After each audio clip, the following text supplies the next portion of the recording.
చేద్దాం భానుప్రకాష్ గారు. ఎస్ మధుసూదన్ రెడ్డి గారు, అసలు వివాదం చూస్తే శ్రీవారి లడ్డూలో కల్తీ. సరే, ఇప్పుడు అందులో ఏం జరిగింది ఏంటనేది ఆల్రెడీ సిబిఐ రిపోర్ట్ ఇచ్చిన, సిట్ రిపోర్ట్ ఇచ్చిన, అది నిజానిజాలు తేలుతాయి. కానీ ఆ వివాదాన్ని కాస్త ఇలా గొడవలా మార్చేస్తే రకరకాల దాడులు, కొంచెం అనుచిత వ్యాఖ్యలు చేయటం, ఇదంతా ఎలా చూడాలి? అసలు రాష్ట్రంలో ఏం జరుగుతుంది అనుకుంటున్నారు? డైవర్షన్ పాలిటిక్స్లో జరుగుతుందా? సార్, ముందుగా మీకు ఐ న్యూస్ యాజమాన్యానికి, వీక్షిస్తున్నటువంటి ప్రజలకి, ప్యానెల్లో ఉన్నటువంటి సోదరులు భానుప్రకాష్ రెడ్డి గారికి, విజయగోపాల్ రెడ్డి గారికి శుభ సాయంత్రం.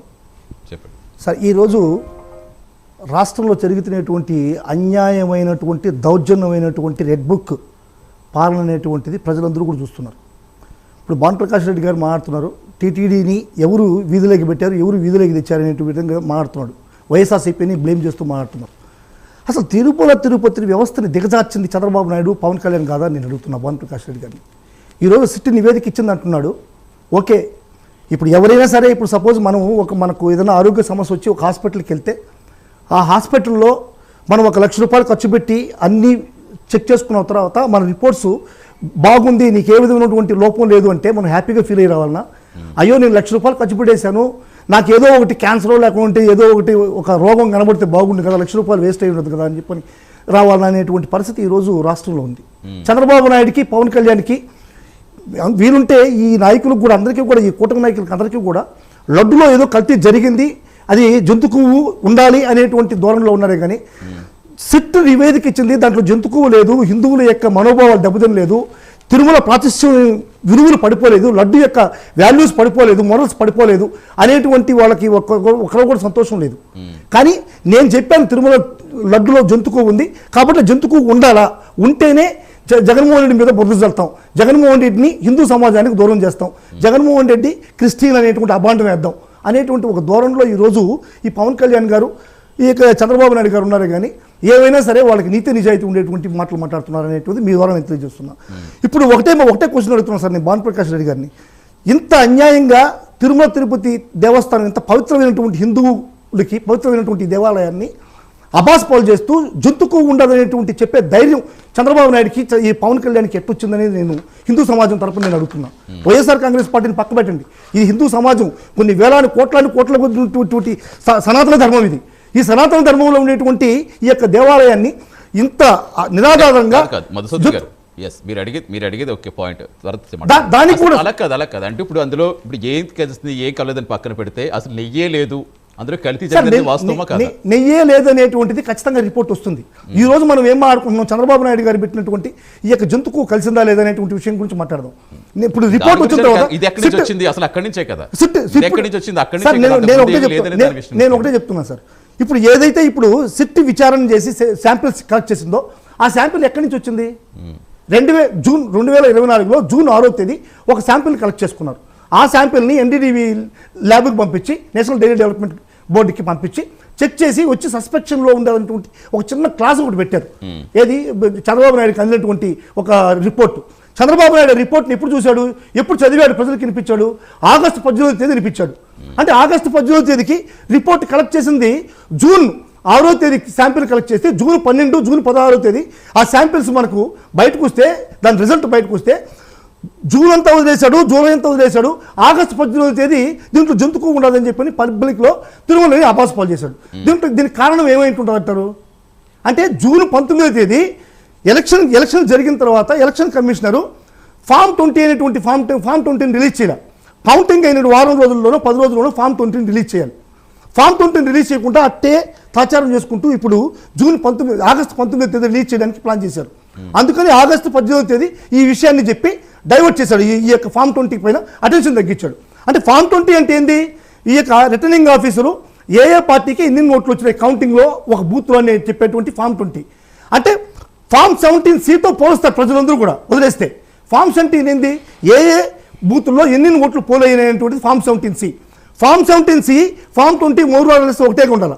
ఎప్పుడైతే ఫామ్ 17Cకి ఫామ్ 20కి ఓట్ల వ్యత్యాసం ఉంటుందో కరెక్ట్గా ఓట్ చోటు జరిగింది అనేటువంటి పెద్ద ఉద్యమం రాబోతుంది ఆంధ్ర రాష్ట్రంలో ప్రజల్లో అని చెప్పని దాని డైవర్షన్ కోసం ఆగస్టు 18వ తేదీ చంద్రబాబు నాయుడు ఈ యొక్క సీన్ని, ఈ యొక్క చరిత్రను తీసుకొచ్చి పెట్టాడు. అప్పుడు కూడా ఇంకా కూడా ఉన్నాయి. ఏంది 100 రోజుల పాలన, ఆ రోజు జగన్మోహన్ రెడ్డి గారు 100 రోజుల పాలన ఏంది, ఈ చంద్రబాబు నాయుడు గారు 100 రోజుల పాలన ఏందని చెప్పని భయంకరమైన ట్రోలింగ్ జరుగుతున్నాయి. అదేవిధంగా బుడమేర దిగిపోయి విజయవాడ మునిగిపోయి ఘోరంగా చంద్రబాబు నాయుడు మీద ట్రోల్స్ జరుగుతున్నాయి. వీటన్నిటినీ కూడా డైవర్ట్ చేయడానికి ఖచ్చితంగా ఒక ప్లాట్ఫామ్ కావాలనేటువంటిది ఆలోచన చంద్రబాబు నాయుడు. కనీసం విలువల విశ్వసనీయత కూడా లేకుండా సాక్షాత్తు కలియుగ వెంకటేశ్వర స్వామిని కూడా ఈ రాజకీయ లబ్ధి కోసం వాడుకుని ఈ విధంగా డైవర్ట్ చేస్తున్నాడు. ఈ రోజు ఏంది, ఇప్పుడు చంద్రబాబు నాయుడు చెప్పినటువంటి ఈ యొక్క లడ్డు మ్యాటర్లో జంతుకో గొలిపిన విషయం పూర్తిగా అన్యాయం, అక్రమం అని చెప్పి సిట్ తేల్చేసింది. ఇప్పుడు జంతుకో ప్రసక్తే లేదు. ఇప్పుడు జంతుకో ప్రసక్తి అని ప్రజలంతా అడుగుతారు. హిందూ సామాజిక వర్గం అడుగుతుంది. హిందువులు ఈ విధంగా భానుప్రకాష్ రెడ్డి వంటి వాళ్ళు కూడా తిరగబడి అడిగేటువంటి రోజు వస్తుంది ఖచ్చితంగా. అలా కాదండి, అంటే ఇక్కడ మధుసూదన్ గారు అసలు మీరు ఎంతసేపు అదే మాట్లాడతారు కానీ అసలు కల్తీ లేదని చెప్పి అదే సార్ నేను వస్తాను సార్, నేను మళ్ళీ లాస్ట్లో నేను ఖచ్చితంగా వస్తాను. ఇప్పుడు కల్తీ జరుగుంటే ఒక హిందూగా అది ఏ పార్టీ అయినా సరే ఎవరైనా సరే శిక్షించాల్సిందే. అది ఏ విధంగా శిక్షించాలనేది కంక్లూజన్ నేను చెప్తాను. దీన్ని అది భానుప్రకాష్ రెడ్డికి ఇష్టమో లేదో ఒకసారి భానుప్రకాష్ రెడ్డిని కూడా అడగదాం. ఇప్పుడు ఏమైంది, ఈ కల్తీలో ఇప్పుడు జంతుకు కలపలేదు అనేటువంటిది నిర్ధారణ అయిపోయింది. ఇప్పుడు జంతుకు కలపలేదంటే ఒక ముఖ్యమంత్రి స్థానంలో ఉండి మరీ పవన్ కళ్యాణ్ ఏం చెప్పాడు, మీరే బోర్డు మెంబర్గా ఉన్నారు సార్ భానుప్రకాష్ రెడ్డి గారు, సౌరభ్ బౌర్ గారు అనేటువంటి వారు ఆయన 1,00,000 రెట్లకు కావాల్సినటువంటి ఈ యొక్క నెయ్యిని కూడా ఆయన డొనేట్ చేశారు. 30 లక్షల రూపాయలు ఏదో స్పాన్సర్ చేసినట్టుకుంది. ఆ నెయ్యితోనే అయోధ్యలో తయారు చేసినటువంటి రామాలయంలో తయారు చేసినటువంటి లడ్డును కూడా టీటీడీ పంపించడం జరిగింది. దాన్ని కూడా ముందుకు తీసుకెళ్తూ జంతుకు కలిపినటువంటి లడ్డూల్ని అయోధ్య రాముడు ఎంత పవిత్ర దేవుడు అండి, హిందువులకి రాముడి కన్నా దేవుడు ఉన్నాడా?